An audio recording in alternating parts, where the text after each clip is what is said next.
Welcome to a new edition or special edition, very special edition of SignalsAZ.com News Podcast with Greg Mengarelli of the Prescott Frontier Days. What's going on? Because it's been a while since we spoke, but a lot of things exciting are happening. We're in the winter time. That's why we got on the winter clothes. But I'm excited because we're already talking about Rodeo. Huge event. This is going to be the 137th, and I guess it's celebrating Prescott Traditions this year, the week of July 4th week, correct? Yeah, that's right. Well, Guy, thanks so much for having me here at Signals. Love coming out and hanging out with you guys. You do a great job. Appreciate the opportunity to kick off Ride With Us here at SignalsAZ. Yep. And yes, we are already busy with the rodeo. It's January, yet we have lots going on and excited about all the great things that are going to happen this year at the 137th edition. That's amazing. Prescott Traditions, yeah. And, you know, that's a real natural theme for us, obviously. We are the world's oldest rodeo. We love the fact that we have that tradition, started in 1888 right here in Prescott, Arizona. And we have so many great things coming. And that's the cool thing about our rodeos. We honor tradition, and we preserve that past, yet we are cutting edge in so many ways. Jim Dewey Brown, our general manager, does a great job of bringing in great talent, cutting edge folks. We have the top cowboys and cowgirls that'll be there this summer. The dates are July 1 through 7. Okay. Always kind of changes with bit, 4th right? of July. Yeah. So July 1 to 7. Tickets aren't on sale yet, by the way, because they normally would in December. And we're changing things up to make it a better experience for our spectators. And so that will be happening in March. At a subsequent podcast, we'll talk a little bit more about that. I'm sure people have been looking because we have a lot of folks that love to buy for Christmas, honestly. And great stocking stuffers. So, yeah, exactly. Yeah, exactly. Right. And they have their place that they like to be in the grandstand. So just hold on to that, and we'll make sure that everybody knows. So March tickets will be going on sale. Yep. And you mentioned it. So what's interesting is we're excited. You're launching, the Rodeo Group is launching a Ride With Us podcast to talk about all things rodeo, culture, tradition, everything on a frequent basis. Hopefully the show's at least monthly. We're excited that that's going to be on the Cast11.com podcast network for Prescott. Tell us a little bit about what you think you guys can be talking about. Well, gosh, there's so many things that we'll be able to cover, and probably maybe more than monthly if you'll allow me in here, Guy. But we'll have to get Greg a key, I guess. People misunderstand, I think, Guy, what happens at the Prescott Rodeo grounds. Okay. And they just kind of assume there's two events, and that would be the rodeo in July, over the 4th of July, and the Yavapai County Fair is a big event. Outside of that, I think people just think, we close it up and there's nothing going on. So there's so many different events that we can talk about in here, whether it's the junior high rodeo, the high school finals rodeo that we have, Equifest, that's a great event. Yep. We have lots of different equine events, barrel racing, team roping, and lots of different events, even in some of the spaces that we rent out to different folks. A lot of different community groups that use the facility throughout the year. So there's a lot of life on the rodeo grounds. We can talk a lot about that. I think a lot of the back office stuff would be fun for people to know, just about what goes into putting a rodeo together. And Jim Dewey Brown is one of the best. We're fortunate to have him. And just what goes in, and like the hundreds of volunteers that we have. We have so many loyal volunteers and loyal sponsors. This whole community, the Quad City area, comes together for the rodeo. And that's really our tradition. Yep. In 1888, all these ranchers, these cowboys came to town probably once a year to celebrate, hey, let's kick it up at Whiskey Row and let's have some competitions to see who's the best cowboy. Right. And it really, it's in the same vein as when we started in 1888. And that's what's so cool about it, is the community coming together, celebrating rodeo, and really just the relationships that we have. I'm guessing what'll be great, I'm hoping for, is I love old stories and finding those people who've been around and have got some amazing stories. And a great story is 80% truth.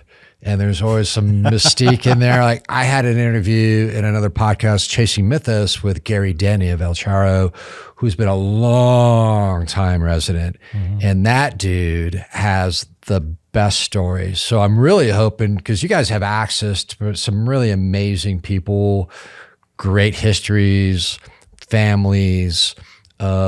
It's kind of endless, that just falls in line with why people live here, why people move here. I hate to use that word, but that's true too, is the Western culture, their tradition, the ethos, if you will. You guys are going to have a lot of great stories coming out of the Ride With Us podcast. Yes, we will get those, because I've heard some of them I haven't, and I would love to kind of dig those up. I think this theme this year, Prescott Traditions, will help kind of mine those back up. Bill Pierce is the one that comes to mind, who was the president of the JCs at the time. And we about lost the rodeo a couple different times. And he was at one of those points where he had to raise $19,000 from the businesses to make sure it stayed afloat. And he's got a great story about how it all came together. And Bill's a great guy. He's one of our Legacy Buckle Club members, and I've heard him tell a few different stories, but we'll have those folks in here. It's going to be a great opportunity to save that history, right? I'm just a big believer, and I always ask my dad this, I said, and he was an orthodontist, dentist, oral surgeon. I'm like, Dad, what happens when you retire? He's like, I'm done. I'm like, well, all that knowledge, right? How do you pass it on? I didn't take over the practice, right? I felt kind of guilty. I used to see him come home. He was just tired, but very successful guy, multiple offices. And I started thinking about, what about all these other people out there that have lives and they acquire and earn and mine intellectual property that they got between their ears. It's gone when they're gone. How do you capture that? That to me is what this is all about to a great extent. It's not only just educating the public on the real facts and what's really going on and the benefits and traditions, but also what are these stories and the histories, the oral histories. I'm hoping the Ride With Us podcast can really capture and have in perpetuity, right? And then we're publishing on the podcast network, and it's going on SignalsAZ. So when everybody's got interest in what's the history of Prescott at Prescott Radio, go right here. Yep. That's what's really powerful about this type of venue and the opportunity to be able to work with you guys to capture those stories, because you guys know who they are. The Jim Dewey Browns of the world know these people and get some of these riders in. And, you look at the foot. I always go back to, you look at the football players and hockey especially, and what great athletes these are. But then you spend 30 seconds watching a bronc rider and you're just going, that dude is crazy. And they're great athletes. Yeah. Right? Yeah. Another one that comes to mind is Forey Smith. Forey is on Yellowstone.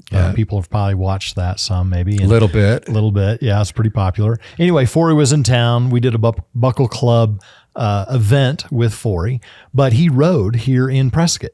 So it's kind of cool to see his photo riding bareback, and he has some great stories as well. So we'll get all those folks in here into the studio. The other aspect that kind of comes to mind, Guy, is really kind of the economic impact. This kind of a little bit more on the business side. Sure. But honestly, we're known for Christmas around here and the rodeo. Those are the two big things in our region.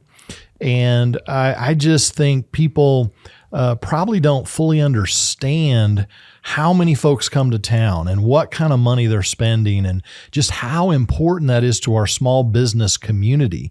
That week can really make or break you. It's huge during the rodeo. And I know we felt it during the pandemic. It was tough when we had the rodeo, but we just didn't have the numbers because of COVID. I think, correct me if I'm wrong, it's over 87,000 people come from around the world for Rodeo Week.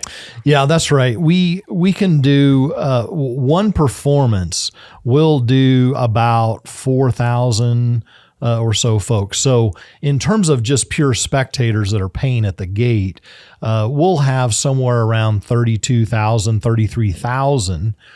But then when you add volunteers and the cowboys and cowgirls and all families that, and trailers, right. And then you add the parade, which again, people may not fully understand, but Prescott Frontier Days runs the parade. That's our parade that we put on over the 4th of July, second largest parade in the state. And when you start talking about 80,000, then you start that downtown, you have all those folks and all those businesses for, at least 48 hours, 1 or 2 nights in a hotel. Right. And that's got a big impact. I didn't know that that's the second largest. What's the first? Do you know? Fiesta Bowl. Is it really? And we're second to the Fiesta Bowl. That's pretty strong. Yeah. It's a long parade. I don't know if I can always, I'm kind of glad I just ride my horse and then I'm okay. Gotcha. But yeah, a lot of people for that. Well, you're right, because people do know about Christmas and lighting, and but they've done a great job this year putting it all under one umbrella. Mm-hmm. I was down for the old people, the 10 o'clock show. It was packed and it was cold, but it's a beautiful time of year. Yep. So tell us a little bit more about it. You got Ride With Us. You mentioned the Buckle Club. Explain the Buckle Club a little bit. I know we're here to talk about the world's oldest rodeo, the 137th, but how does that work in the whole scheme of things? Yep. And what's that all about? Yeah, very good. Let me start with kind of sponsors, and then I'll move into the Buckle Club, because when I came in and talked to Jim Dewey Brown about this, we both agreed sponsors are really the backbone of what we do. And we have so many great sponsors. Over $1 million will come in this year just from sponsors. And these folks believe in the rodeo. They see the benefit for themselves, but much of it is just giving back to the community. And so many people here just want to ensure the rodeo happens and they want to be a part of it. So we have great sponsors. And then I noticed with Jim, I said, I've got some people that really want to be involved, but the sponsorship thing doesn't work for them because they don't have a business that is marketable to this local audience. They might have an international audience. Like a goat rescue or something? A what? Like a goat rescue? Goat rescue. Are you an international goat rescuer? Yeah, we're statewide. Thunder Mountain Rescue Ranch plug statewide. Yeah. No, I had friends who love rodeo, been around it all their lives. But they travel all over the country and in some cases the world to do business, or they're retired and they don't have a business. They don't need the banner in the arena, but they just want to be a part. So this Buckle Club is really a booster club. When your kid's in soccer or football and you have the booster club that pays for the uniforms, think of it that way. Mm-hmm. We're a booster club for the rodeo. So we're a nonprofit 501c3, and our sole mission is to support Prescott Frontier Days. So we raise money through our membership dues, and then that money goes to Prescott Frontier Days, and that board decides how they want to use it. But it's typically for capital improvements, sure, which we need dearly, and we need to talk about facilities here a little bit too. But so we have about 85 members right now. We're going to cap it at 100, and it's again, just folks that love the rodeo, want to be a part, but just the sponsor avenue didn't really work for them. These folks, we get together twice a year for socials just to have fun. Kind of a networking opportunity and hang out. And then during the rodeo, they get to come to the Buckle Club, and we have, high top tables and food and bev. And, it's kind of a nice experience. And that's something we need to talk about, is just the experience we have for everybody at the rodeo. Is, I always say, we sell a wood bench and a porta-john, and Guy, we sell out. It's amazing.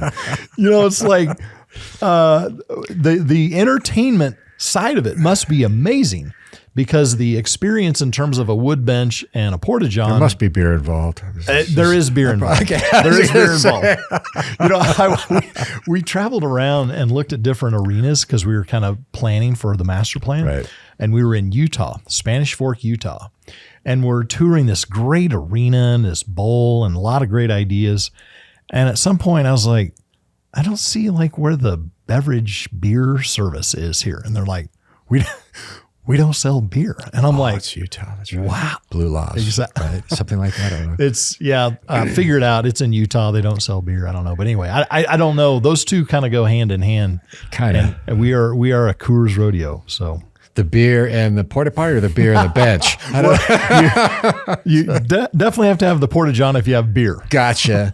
So let's talk about facilities, because part of the tradition is it's been around a long time, right? And that is part of it that's kind of cool. But on the other hand, at some point, it looks like it would be great to improve some of these facilities, not make the footprint bigger, but just make the experience better. Yeah. Yeah, that's right. And that's where I think we kind of fall behind. You know, when this rodeo was started, we were a top tier rodeo with all the big names, Pendleton, Cheyenne, you name all the big ones. Right. And Prescott was a part of that. They actually wrote rules based out of Prescott on our rodeo. But then at some point, we've fallen off. I wouldn't be able to pinpoint exactly that place, but our facilities need some help. And I think there's a way to do it. People can get kind of sensitive and uptight about this right here, because we want to preserve those traditions and those things that are important to honor the history. And we will do that.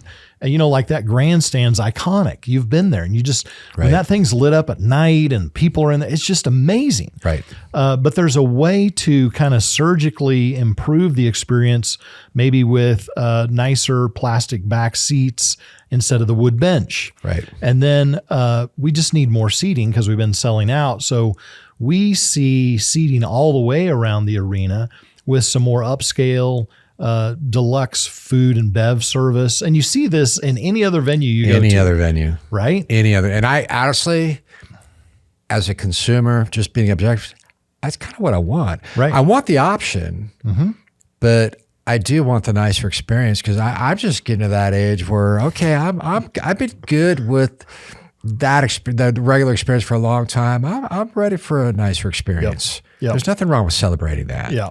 So I think from the spectator side of things, we want an amazing pre-rodeo, pre-game experience. We want to have a venue where there's all kinds of options of food and bev and all the hats and the buckles and all the stuff you want to buy to gear up. And we want some entertainment out there. We want people to spend, 3 or 4 hours or more at the rodeo grounds. It's an experience. We have plans for those kinds of venues for the spectators to get there early and to have that experience before the rodeo, and then have a better experience with the seating and food and bev during the rodeo. So there's a lot of thought that's gone into that. We're thinking a lot about our sound system as well. We have a pretty archaic system now where we have 2 big speaker areas that blow sound across the arena to the grandstand. Yeah. And I think our neighbors would really appreciate it if we'd figure that out. So we have some sound systems planned. I think the folks that did the Prescott Valley Event Center here, the Findlay Toyota Center, they're helping us. Can we say their name? Because I know who they are, but sure. I think it's Prescott Pro Sound. Okay, Prescott Pro Sound. I think we have a couple different companies looking at it. And it makes a lot of sense, right? If you're bringing the sound closer and you have more speakers, you have it at a lower volume, so it's directed, it's lower, and that's a great thing for the neighbors. It's just the sound engineering these days is so high tech. Yep. If anybody's bought a sound system for the house, for example, the way they can direct sound now that they couldn't do before, like you said, you guys had this old PA, basically an old PA system that was just going out throughout the neighborhood, but now you're bringing sound in close. Yes. And believe it or not, this past December, I got fitted for hearing aids. Oh, boy. And that was probably from the 1976 Aerosmith Draw the Line tour at the Fabulous Forum, when all they did was go loud. Now it's very directed. Yeah. So I appreciate better sound, because I can't understand that kind of hollow, tinny sound. Right. And I've heard these better speakers before, and they're sharp. Yep. And they're not as loud. Yeah. Yeah. We had a test. I think you were there. That's exciting. And it's very exciting to know that the spectators get a better experience. They can actually hear better what's going on. And we're not a nuisance to the neighbors with, blow by sound that goes out. You can have a conversation while also hearing what's going on, makes the neighbors happy. Right. That's a win-win for everybody. Yeah. So there's a lot focused on the spectators. Parking is changing as well with the master plan, which we think is better for those folks coming in. But also we're really looking at traffic flow around the rodeo grounds. It's a big concern. We have a lot of residential nearby. And so we want to make sure that is not a nuisance to the neighbors as well. Believe it or not, we have never used off-duty police officers to direct traffic around the rodeo. We've just kind of let it happen. Well, that's a mistake on our part. And we can do better if we really are thoughtful and work with the traffic planner at the city of Prescott and Prescott PD. And again, we would use off-duty. We'd pay them ourselves. Sure. Off-duty. And just get some better traffic flow around, so it's not a hardship. Because everybody's usually so nice and accommodating and patient when they're trying to get in a venue and park, right? Right. There's just we haven't put a lot of thought in. There's no reason we can't make that better. There's always room for improvement. And with the additions, Guy, around the arena, we're really only adding about 10 to 15%. We don't want to get too big. We know that we're limited because of our location with the residential around us. We don't want to grow too big. And we also just want the experience to be pretty unique. And so, you're referring to seats when you say 10 to 15%? Yes, I'm referring to the main arena grandstand, where we'll get rid of some seats that are not very good on that far east end. That's right, the far east end. Far east end of the grandstand, we will decommission a couple sections on that east end because it's not good seating. And then we'll add around kind of behind the bucking chutes in that area. And again, when doing that, we see a 10 to 15% increase. So I want to make sure the folks that live nearby understand we're not doubling or something crazy with our seating. We're just incrementally adding better seats and decommissioning seats that are not good. Sure. For a better experience. Yes. Again, so you're just accommodating the experience. And to clarify, because what I heard was I think was probably some misinformation, or just, how social is just sometimes inaccurate. The footprint of the facility is not getting bigger. You're just designing within the existing footprint. Yeah, that's right. So we're not acquiring land or any property nearby. It's what you see is what you get. Right. What everybody knows currently is the rodeo grounds. In terms of expansion, there has been some confusion about that, Guy. And I think, we're keeping the main arena, but adding some seating, better experience that we talked about. We're looking at a new venue that's kind of a multi-purpose building that would house tickets, a gift shop, museum, restrooms, and some meeting space in there. And I think, again, on social, there was some misunderstanding that folks thought, I don't know where the confusion came from, but thought that venue was going to seat like 5,000, and that's not the case. The meeting space in there is like around 500, maybe a little less. Small community room. Yeah, it's really the purpose there for the rodeo is that pre-rodeo experience. We want to get your tickets. There's restrooms if you need, and then inside there's vendors inside. So if it's raining or if it's hot, we got shade, and it's an experience in there. And then you go out to an outdoor venue, which we need to name. Maybe you can help us do that, where it's just kind of this big party where there's food, bev, entertainment, and you're just hanging out before the rodeo gets started. Right. Some call that pre-gaming. Okay. I don't know what that means, but I have no idea. But speaking of, this year's theme for the 137th is Prescott Traditions. A little bit of a tangent, but the Fitbit Museum Western Arts anniversary, the 50th anniversary is this year for them. When you talk about culture and art, do you guys have plans to incorporate some of that type of merchandise or at least experience into what you're looking at for your master plan? Absolutely. We want to make the museum a destination year round. So a couple things that are bouncing around in my head. One, when folks come to town, they usually want to see Whiskey Row and Watson Lake and, the downtown plaza and whatever those things are. We want the museum, the Rodeo Museum. where the world's oldest rodeo is displayed, to be one of those stops year round. And they could go to the museum, they could look at the artifacts and all the history and learn about it, and they could have a little tour of the historic grandstand and the arena. But then also, I think there's opportunities for experiences where we could have some cowboy events, if you will, equine events going on in the arena, and you could have the Phippen arts at the same time. Sure, so why not? Kind of this big collaboration of, I see the art and the culture displayed, and then I'm going to go watch live branding or roping or whatever might be going on in the arena. So it all kind of works together, and it's this big symbiotic experience. My mind goes to educational experiences, right? Mm-hmm. So imagine you could have an educational component that's part history, which is a museum. You guys carry on, per your comments, other events besides the world's oldest rodeo, whether I think you maybe have some FFA events, or you have Equifest, which is a great event that young people can come to get connected not only to the culture, but learn some things. Some of these kids might want to get involved with agriculture. We know we need more people in these industries, right? Yeah. Yeah, we're working with County Extension. Again, little known fact, but U of A County Extension program is right there on the rodeo grounds. So there's a bunch of master gardeners there. Did not know that. Yeah, they have an office, sort of. Well, where our office is on the rodeo grounds.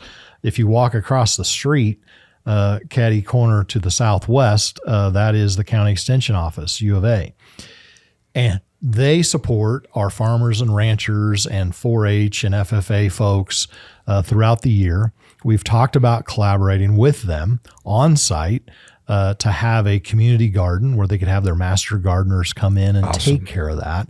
And U of A would administer that on site near where the composting area is on the southwest corner of the property.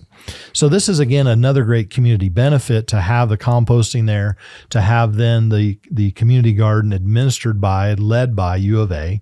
But there's a lot of youth opportunities that can happen. And we do some youth rodeo events as well to really get the youngsters, whether they just are curious and want to know kind of more about it, or even if they're interested in maybe someday being in the sport, right, and kind of helping them, guide them into avenues of learning about rodeo.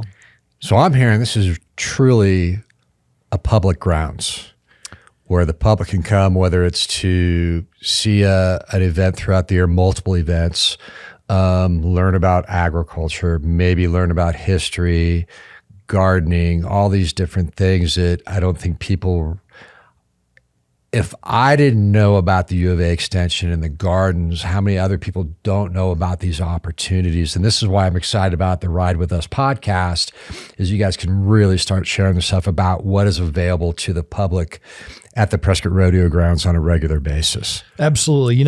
This, everybody needs to understand, this is not owned, the property, the rodeo grounds is not owned by Prescott Frontier Days. The rodeo grounds are owned by City of Prescott. And there's a lot of history there. We could dig into it on another podcast. Sure. It used to be owned by the county and so on and so forth, even before that. But it's appropriate, in my view, that the City of Prescott owns the Prescott Rodeo grounds. So from that aspect, as a foundation, it really is a public entity owned by the municipality. Gotcha. But furthermore, to your point, we are open to the public for the rodeo, the fair, all these other events that are held there are open to the public, many of which are free of charge. You can come watch the high school finals rodeo, and it's an amazing event, and you pay nothing. It's a great family event. And we have lots of those kinds of opportunities currently. We also offer our facilities to any group that wants to come and have a meeting or a get-together or whatever function you might want to have. We currently have the Freeman building and the Mackin building where folks come and use that. We have the grandstands available. The Chamber of Commerce does the big chamber mixer before the rodeo in there. Yeah, Sherry does a great job. We've had some memorials in there from folks that really need a big venue, and they kind of like that Western feel. Sure. Lots of weddings. Just so, I guess from that aspect, Guy, we are a public entity in that we're open for lots of different groups to do lots of different things and come and take in what we're doing. Equifest is free as well. Yep, that's a great event. And just to clarify, because I'm learning a lot here, is Prescott Frontier Days Board. Mm-hmm. It's a nonprofit entity, and that's a 100% volunteer board. Is that correct? It is a 100% volunteer board. So Prescott Frontier Days operates the rodeo and administers and manages the rodeo grounds year round. Gotcha. So for the fair, there's a group of people that run the fair, and then we kind of help facilitate that. Prescott Frontier Days rents the facility to that fair association that runs the fair. That's true with Equifest and some of the other events. The big event we put on is the rodeo, but there's a few other things that we do. But yeah, Prescott Frontier Days is all volunteer in terms of the board. We have a small paid staff, but outside of that paid staff, Jim Dewey Brown, myself, and a handful of others, we have hundreds of volunteers that help us put on the rodeo. I can only imagine. Well, I've learned a lot, and this is why I'm super excited about the Ride With Us podcast coming up on cast11.com. Greg Mengarelli, we appreciate you coming in, what you guys do at Prescott Frontier Days, what you guys do for the public, the dollars you generate for the city of Prescott, not to mention the educational opportunities, which I think there's going to be more coming from what it sounds like. So thanks for all you do. We're looking to ride with us. Maybe we should do one of these on horseback.